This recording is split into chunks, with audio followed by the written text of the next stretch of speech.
Welcome to the Ask Brien podcast radio show, where you'll hear from some of the most successful founders and CEOs of businesses and startups, sharing their best advice for success and even some stories on how their mistakes actually make them even more successful.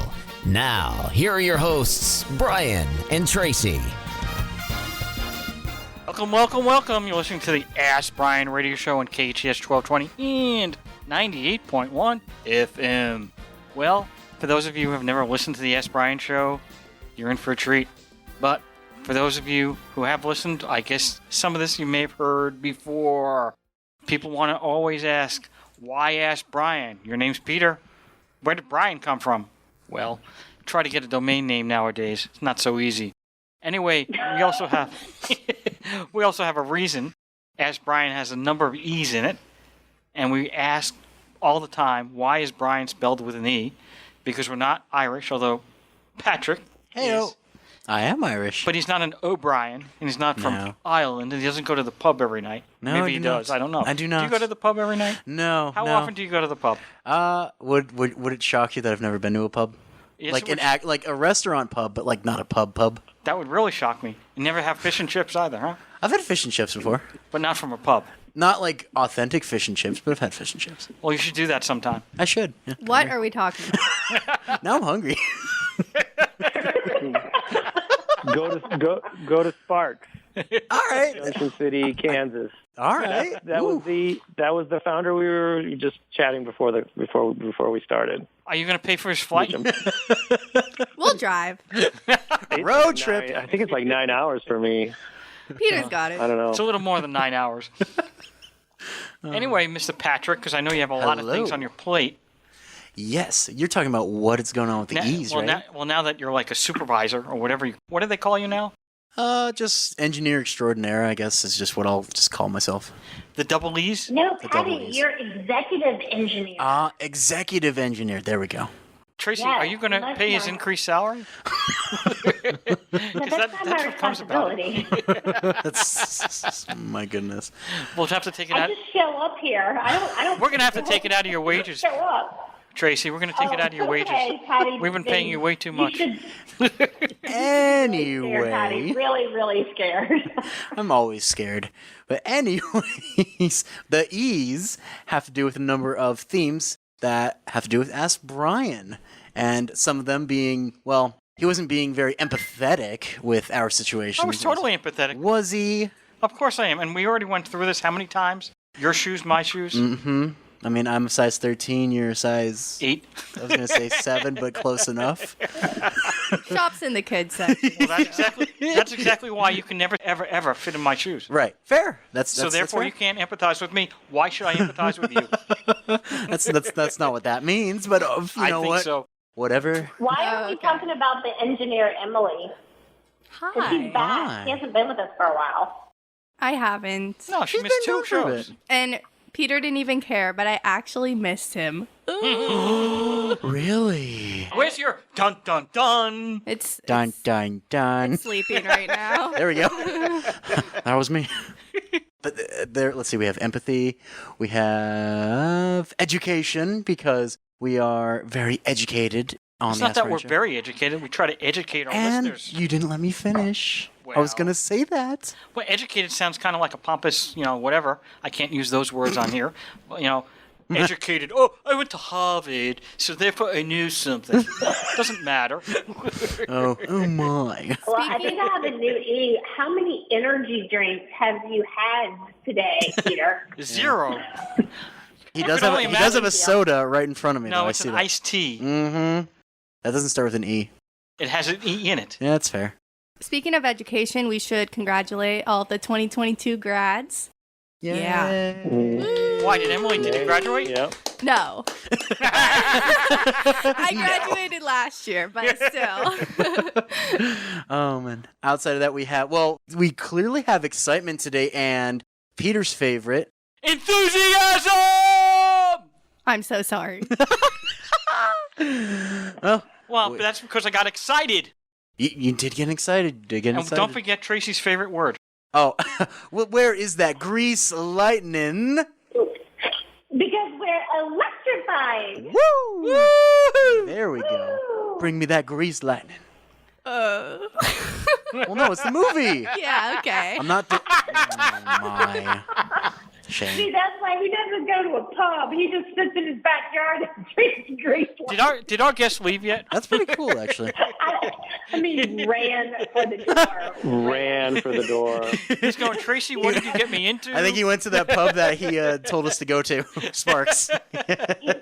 He Well, give us exited. some more He exited. ease. Well, there is also there is also That means he's trying to think it because he doesn't know it. Um, How about experts? experts. That's right, and experience And how do you become an experienced expert? by logging in about 10,000 hours. And how do we calculate that out? I don't remember. You're giving me math again. I'm terrible. 50 at math. weeks a year, 40 hours a week is 2,000 hours times 5 years. Come on. You lost me at hello. Well, I don't know any entrepreneur that can work 40 hours a week. They work like 400, and they definitely probably work. And why didn't you say, hold on, and why didn't you say entrepreneur? Because Tracy beat me to it. Because I'm a little sensitive to that 40-hour a week. Well, besides our stand-up routine, we probably do have a show to do. So Yeah. without any further ado, and why do I like that word? ADIEU, because every single letter minus the D is a vowel. And here's your, I'm throwing you some fish. Yay. That's what the seal, the seal gets a little fish every time he complains. Wow. A seal. Emily has her mouth open like, wow, what does that mean? Yeah, that's what I'm Patty, wondering. Yeah, she's going, wow. Yep. Welcome to my life. Patty, last week I got it wrong, and I said that it had all consonants in one vowel. No, but close. See, that's why you have to be here for us, because I couldn't get it right. Well, I'm here. I'm back. Well, thank you very Now much. I'm going- Where's the going applause? out. Where's the applause? I don't know. You got to get your buttons down. She has no buttons going. Patty, you'll have to show her those buttons. Anyway. Sure. I know how, I just don't want to. Whoa. Are you on strike? No. Ooh, love it. Thank you very much. And we do have a show to do, and we do have a great guest. I'm going to pronounce his name. Hopefully, I'm not going to butcher it. Mitchell Posada, is that correct? That is correct. All right. Last name like the Yankees catcher. Well, probably not. Well, maybe you're making as much money as he is, but I know the baseball players do well. So, a couple of questions for you. Having listened to all this stuff, now we do have some serious stuff. And the real question is, what is your background? Can you give us a little bit about your background? Broad question. Sure. And would you like business contact, personal, or whatever I come up with? Let's stick to business. We are a radio show, and we do have certain requirements. Guidelines. Yes. Totally. That's why I asked. Keep it. I have no Business and guidelines. above. I'm an attorney. Right. So you know how to bend the rules. So, yeah, background. Let's see. I have a very non-traditional background, which I appreciate now in my early 50s, which is to say I had a slow migration west, and each time I moved or did something, I was doing something totally different. So I started off in a big corporate setting at HP, back when HP was the darling to work for, and, engineers ruled the roost, which is like a lot of tech companies. And I just slowly moved my way from Colorado to Sacramento to the Bay Area. And I decided I needed a graduate degree for some reason, mostly to find myself. I think that's usually what I recommend the business school, the MBA degree for. Like if you just haven't quite figured it out and you need a couple of years to figure it out, go get yourself a degree. And right at that time was Y2K, the end of the world. It's going to turn 2000 and all the computers are going to break down. But it was also the kickoff of the .com, if folks remember that. Does everyone remember pets.com or Webvan? But wasn't that the time period around 2000, 2001 when the entire stock market crashed worse than it is currently? Yes, exactly. And I was at a high-flying Stanford startup, even though I was the Berkeley kid. Found out about week 4, interviewed week 8, started working with them like just 2 months after that. And, Stanford had a little bit of an edge, and they still do with the Berkeley kids. They just go down the street and go raise venture capital. It's easy for them. They had this professor of entrepreneurship and a very smart kid who just came from investment banking, so who could talk their language. And it was the beginning of the transformation of like things are moving to the internet. And it was a novel concept. And we raised, I think, a total of $100 million, $90 million from SoftBank. At one point, we had more Salesforce than Yahoo. It was like the winner take all, very Silicon Valley sort of mentality, like, which made sense at the time. And then imploded spectacularly right around the fall of the financial crisis. So I don't know if we spent all their money, but we spent as fast as we could. What was the product or service? This was get paid to surf the web. Do you guys all remember little things, these little bars at the bottom of your browser, like Alexa bar, or little things that would pop up on your, or that would be at the bottom of your browser or the top of your browser? I do remember Net Zero. I remember Net Zero where you could get a free internet like Net account. Zero, kind of like that. So we were a bar, exactly, very much like Net Zero. In fact, that was one of the, I don't know if they were a partnership that I was trying to develop. I think so. I think they were on my BD list. And we were watching where you were visiting, and we were then compensating you because you were allowing us to watch what you were viewing so that we could create data. We invented the chief privacy officer, but we were definitely surveillance business model. But at least you knew we were surveillance, and we were sharing some of our revenue. So that was the incentive. We grew so fast. In fact, we had bots and people trying to, because it was a little bit of a pyramid type scheme to get acquisition. So we were blowing through the roof, which is one reason why we raised so much money in a short amount of time. Because everyone's like, "What? Get paid to surf the web? Sure, why not? I'll let you watch where I'm surfing." And so we were doing ads, we were doing a whole bunch of different stuff, but it was a bar that was watching you.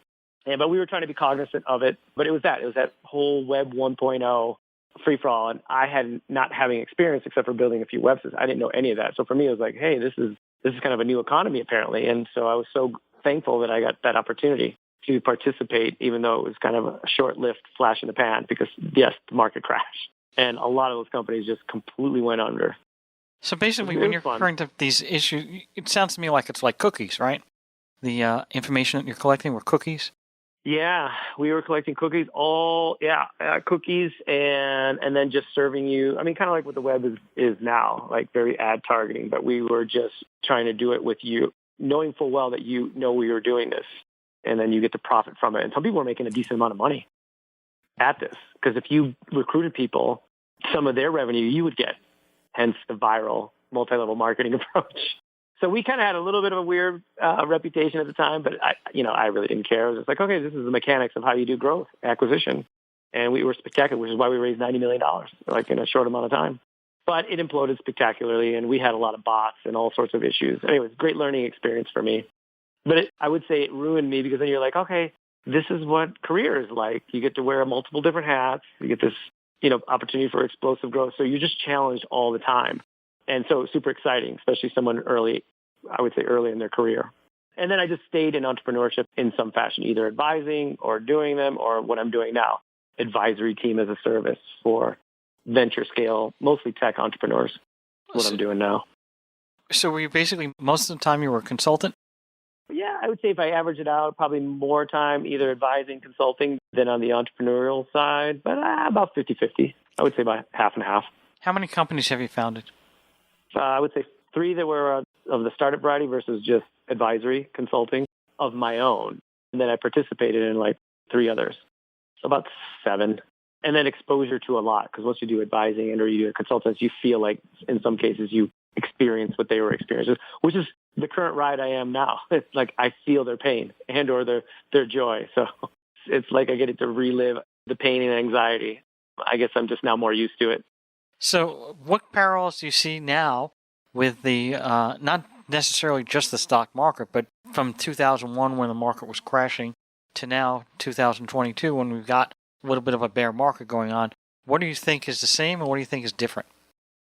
I definitely think that the world is definitely different in the sense that there's a lot more momentum around people wanting to innovate.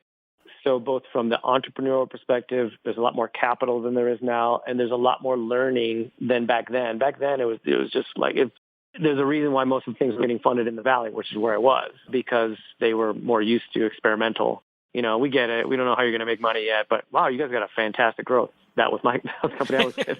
But now you can't do that as much, or there's more things that they look at. You can do some of that to a certain degree. But then I would say there's now people who see a lot more, first of all, there's a lot more industries to go after. everything is going to go through a digital transformation. No one is spared. So there's a lot more things to play. There's a lot more context of what worked and what didn't work and what might be different this time around versus last time around, like with the whole Web 3.0 conversation, that's going to just change everything. Yes, there's going to be some of it, and there's going to be some similarities because that trumpet has been sounded a lot. In fact, that was the trumpet that I started off with. The internet's going to change everything, right? And it's taken a long time for that to actually really be felt by just about everyone. And so I would say that's different. There's a ton of capital. There's a ton of talent. Although in some cases there's a scarcity of talent, but there's at least a lot more innovation happening, and there's a lot more of the bigger players willing to play with the smaller guys. So it's a great time to be entrepreneur. And so another parallel would be more good entrepreneurship happens in these down cycles because it's necessity is the mother of invention, and either you're getting kicked out or something, or you see an opportunity because the parameters have changed. COVID accelerated a ton of digital transformation and a ton of business ideas because they'd be like, okay, so now we got to do everything remote. Well, that kind of puts a wrinkle on my thing. And now you talk to founders like, oh my God, it took me 6 months, but now that I'm doing this, I am way more resilient because now I got a digital strategy and I can still do the thing that I was doing before. So now I'm like, it accelerated, or it just allowed me to really focus on a different way of solving the problem that I was trying to solve. Tracy had some questions, so we're going to allow Tracy to ask questions for the first time in the show. I feel so honored. Thank you.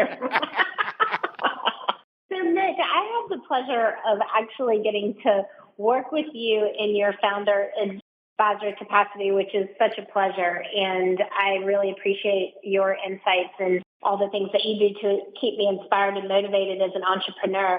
My question for you starting out would be, what is it that you are looking for with your managing partner of founder advisors, and when you guys are taking on an entrepreneur that you want to advise and help to scale, what are you looking for in that person or in that company or both? Great question. Entrepreneurship is a full immersion, full contact experience, and all of us MPs have suffered as a result of that, meaning divorce, whatever you want. It accelerates any kind of knocks that you're going to get. So we know that, and we look for founders who are self-aware enough. Well, you have to somewhat be self-aware enough to know you may not know what you don't know. So that oftentimes people boil that down to, are they coachable? Because what we're trying to do is put courage into the founder, but also with encourage, but the courage piece is important. And then some level of humility, because it's almost every time it's like you're surfing a new wave, completely different, even if you've done it before. So we look for that. We've shifted more and more to finding founders who are doing something in service of humanity in some way. We call it purpose-driven, or technology in the service of a better humanity, because most of my experience has been in tech and in Silicon Valley. And too often I just see technology for technology's sake. And I think it's just overdone. So we tend to avoid that. Or founders who are they got a good idea and they want to make a ton of money, but they're not really doing it with anything else except that in mind. And I'm like, I think we lived that era. That was, in fact, part of that .com era, was just all about making money. And I just don't think we can afford that right now with everything that's going on. So we definitely look for founders, whether the thing that you're doing is immediately impacts, like I was mentioning before, we had like ag tech, we have a solar tech. We have stuff that's related to climate-related and energy, but then that also extends to other types of founders. But we definitely look for that you're building a purposeful business, even if most of that could just be around how you're going to service your customers and your employees. Because I've been around the hubris of we're going to make a ton of money, and look, you should invest in us, or you should be part of this team, and that doesn't appeal to me anymore. It doesn't appeal to my team either. So we do look for that.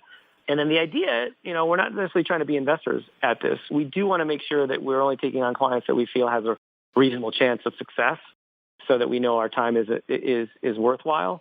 So we turn down a lot of things that aren't quite ready, but we lean into more often if we know that there's some sensibilities from the founder that and I'll give you a couple of them, which is, besides the purpose-driven thing, is like things that I've learned. I'll give you a little bit of a list that I've learned is, I've seen a lot of great vision, great ideas, et cetera, but it took me about 5 years into just seeing startup after startup after startup, and in the valley, some that succeeded, some that didn't succeed. And then I realized vision, great ideas, well-funded, didn't necessarily translate to success. What I saw was lots of ideas, but those who could execute rule. So I lean into it and I look for, if you just have it, the build it and they will come mentality, or like, this is just such a great idea and it's just naturally going to sell itself.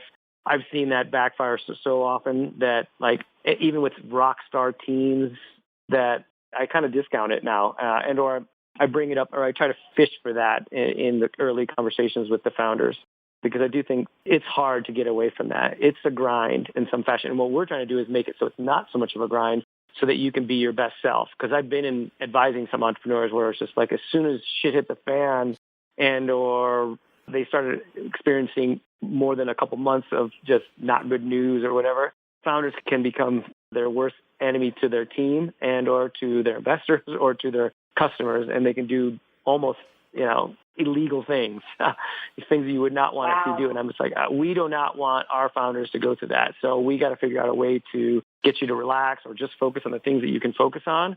And I'm not lying. And it's hard because the ego gets involved. You just raise a bunch of money. You look good. You got a spread, like all this nice little spreads you're getting, Tracy. Imagine all that. And you got money and all these people are like voting, rooting for you. And then stuff hits the fan. We've seen some spectacular fails in the news with lots of money raised. And so we just try to make sure that you can avoid that, so that you're being your best self and bringing some emotional intelligence to what you're doing, because you just move faster, you align your team better, and you're really able to navigate those challenges much better, because you're not coming from a place of lack or scarcity, which is typically, that's going to be inherent in the early days anyways. So we try to infuse this abundance mindset, the growth mindset, things that you've probably heard before. And that goes far, giving courage to our founders. And we do a lot of complimenting, because it's most of what you get is the opposite. Here's why this is going to fail. Here's why this is not working. Blah, blah, blah. You're just like, you try that for like 6 months and see if you're a good person, and you don't cranky at something. Like, it's just, like, the walls are crashing and they're firing at me. How you doing? Great. Yeah. So it's happy we get day. it. Yeah. I have a quick question. You're saying that the difference is the people that can execute. But how do you know if a person can execute or not? Well, and sometimes how they articulate their activities and what those activities are going to lead to. So sometimes there's a huge gap. And oftentimes we see, folks trying to raise a big chunk of change because they're like, they have this huge budget and it's going to solve all their problems. And then they just reach out as far out. So they want a big number. And then they don't realize that, well, you have like very little track record on anything. You're a great team, good idea, blah, blah. Can you start off with something smaller, get some wins, and then you have a much better, stronger story to tell? So proof that you can execute. Show the investors proof that you can execute. And so we often are doing that. Can we just right-size the go-to-market? Can we right-size the raise so that you can just show some more proof points so that you have more confidence from a true place of knowing? So we look for that. We look for different ways and or prior, or just like tell us the story of how you got here. And I actually like founders that have been toiling away with something for a while. If you toil away for too long, you might have to restart the business and make it look like you just started a year ago. So that is one piece of advice, because investors are like, wow, it's taking that long. I see it as somewhat of a positive, because that means you really had to look at the market. You've gotten beaten up in some fashion. It's just you sometimes don't necessarily want to lead with that when you're going into investors, because they just like to see, oh my God, this is started off great and the story continues to be great. We need to get in now. But that's generally not the case, especially for the harder, like, as they say, like deep tech, or things that require you to build something or prove technology even works in the first place, which are a chunk of our clients. They're in that category. So sometimes you want to know that the founders just literally, they've been at this problem for a decade or 2 decades, and this is like the third company, and now they're coming at it from a different angle. Because then you're just like, oh, you have a lot to draw from for this iteration of what you're doing. And so when a founder is trying to prove concepts like that, you hear that a lot. It's like, well, I need proof of concept. I need proof of concept. What is that defined as from an investor's perspective? Like, does it have to be 100% fleshed out, or is it case studies? What does that actually mean in the common day-to-day way of proof of concept? Well, the proof depends on the type of business. It could be, like if it's because we have a bunch of hardware type of companies as well. Like, well, you have to like build it and do a pilot or a performance test. So all the claims that you're making versus if it's software or whatever, you just like your proof could be like, oh, wow, you got people paying and they're not churning. It's a different proof point, but you just debate, depending on the business, you lean into that. Like, what is the investor going to not believe you, or I'll believe it when I see it, kind of thing. And so we need to just identify what those are and then figure out, okay, so how much money will it take for you to prove that? Let's start there. In a lot of cases, in the early days, you're trying to give signals it's close enough. It's signals that, and it could be like, oh, well, we got letters of intent. We got all these people who are just chomping at the bit, but we need this much money to get further along so that we can actually, when they ask to order the stuff, we can build it at the production quality or, have the right feature set that they're going to need, a certain type of customers are going to need. So you just try to break it down and then try to match your raise and your team and your structure, try to just get those proof points in, because then you have a much stronger story to tell. But there's other ways of doing it. You can oftentimes, sell it before you build it. We had a founder who raised $1 million to $500,000 chunks from their clients, from 2 customers. So that's a great win, sell it and then go use that money to go build the product, which is a rarity. But I really appreciated that because oftentimes you can just do that. That is some of your proof. Now he's in the conundrum where it's like, okay, the money's running out. We got to raise more. But he's way further along than he was before. But that was enough. That was a great proof point. Unfortunately, it wasn't enough of a proof point for the institutional investors to get excited because they still wanted to just see some revenue, even though it was a huge feat. I mean, these are potential channel partners. So these are people who are going to be selling, and they put money in me early just on the concept because of the reputation and the knowledge and whatnot. So I thought it was brilliant. But then he had to quickly convert that into what these other investors, more institutional investors are interested. So he's doing all right, but he's in that, like, is he going to make it or not?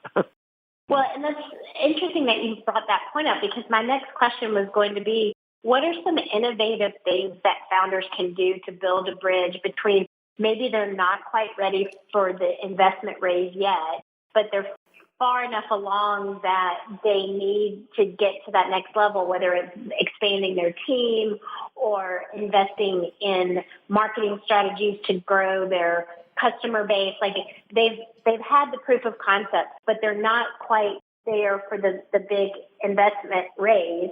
What are some innovative things that you've seen some of the founders do? Well, I just gave you one because I have seen a lot of founders go literally get financing from their customers. Like, hey, if you really love this, give me $1 million now and I'll let you use this thing for 10 years for free. But I need that $1 million because no one's investing in me. But you're a great customer and a referenceable customer. So I just did customer finances. But it was kind of similar to what our clients did. But that is definitely one way to look at it. You have to be kind of more enterprise, someone who has a big pool of money they can give you. If you're on the more consumer side, often a lot of people just build up a huge, demand in some way. And then they just like, hey, and now we have a product to sell to you. So like, pre-sales or those kind of things. And so it's like, okay, I see you got a bunch of pre-sales. They're willing to pay you this. And they've signaled enough commitment that, okay, I think that's viable. I'll give you a little bit of money just to go and service that demand. So and in the business-to-business side, it could be letters of intent. It could be channel partners. Sometimes channel partners are good if they feel it's not going to be a complex thing and or you're going to be front and center of, what they're going to be selling. That's another client of ours who was going the business-to-consumer route. A lot of pedigree in there, in Crutchfield, in Best Buy. Investors wouldn't touch them. It's like, you're selling to consumer. So I'd love to circle back to right before the break. You were talking about a strategy that got a founder a lot of investor attention. Yeah, more attention, which was the pivot from being a very business to consumer focus to, and this happens quite a bit actually, to looking at their business from how can we be business to consumer? Because then it opens you up to like, well, who's already selling to these people? Who already has a huge network? How do we then make their offering better? And then you get to leverage existing businesses, which is what our client did. And as soon as he did business to business, then he was able to lean into a larger SaaS recurring revenue versus what he was like, I'll charge consumers maybe, but that's not part and parcel. But then that's why his financials didn't look great and it wasn't as resilient. As soon as he switched that, he's like, oh my God, I have all these partners I can talk to. And then guess what? They all wanted to talk to him because he had a very unique product. It turns off your kitchen so grandma doesn't burn herself. Like, it's the only thing on the product on the market that will turn off, that uses a sensor technology that will turn off the stove. So it's great for so he started leaning into property management, so preventing fires altogether, because you actually don't want the sprinklers to go off because then you got water damage. And then it just opened up different types of people who you can focus this segment. So then as soon as he did that, the recurring revenue was better. Now he's like different types of LPs, different types of investors. He had like aging in place investors. He had the prop tech investors. And all of a sudden he's like, and then new life. And he won like new business award for more life. And I think he won and he got some grant money actually, or some, non-dilutive equity. And he's getting close to getting financed because he pivoted. So I often encourage people to, like, if you didn't win off and you weren't like the Facebook that was just like, hey, we won, can you do your, like another client of ours, private social network, Clubify? Like, he went from straight in to just doing that and being more B2B. But oftentimes that's something way to look at. And then you can start looking at what are the leverages that I can get that I can leverage other people's networks, and we just need to fit into that. So your sales a little bit different. And then who you go, and then you're like, hey, if a big company wants to partner with you, okay, that's kind of a customer, and maybe you can even get them to pay you. So now it just changes the dynamic, and now you have more proof points, and that helps you a ton. So that was another one of those ways of sort of getting around the I'm stuck.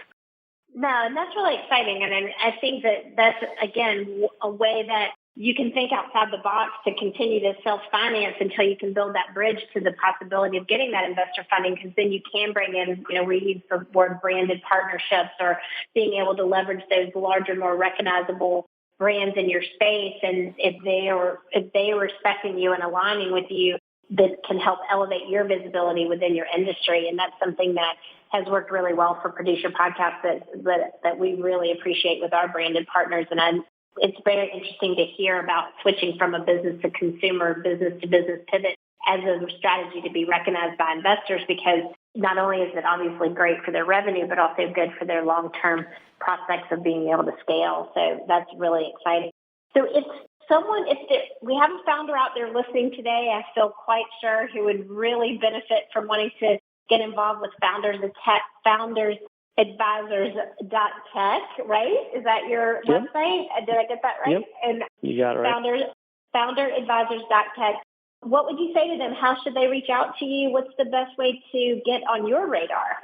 You can find me on LinkedIn fairly easy. I'm pretty active there because I'm always promoting folks like you or everyone I see. So I'm on there a fair bit. But I also, since I'm connected to so many investors, it keeps me up to date on what they're saying, if they're building a new fund, if they've changed or what they're investing in, and also just notable people that are moving the industry in some fashion. And so I'm always making introductions to our founders. I'm like, this would be a good one for our client. Like, this is right in line with what these guys are talking about. So even a prospect today on water, we're having a real big problem with water. And there was a supply chain capital that was making I think a different investor that was making an investment. I'm like, or someone noting a problem. I'm like, funny. I just had a conversation with a founder who's solving that exact problem. So, connect on LinkedIn, right? Hey, this is why we're connecting. If you're a founder, great. Or if you're an investor, great. I get a lot of vendor calls, of course, but, or inquiries. And then just Mitch at founderadvisors.tech would be the other way. We appreciate you. And if you are listening to the radio show and you want to go back and listen to all of this again, you can get this on demand on your favorite podcast listening platforms. We are the Ask Brien podcast, and you can find us on Apple, Spotify.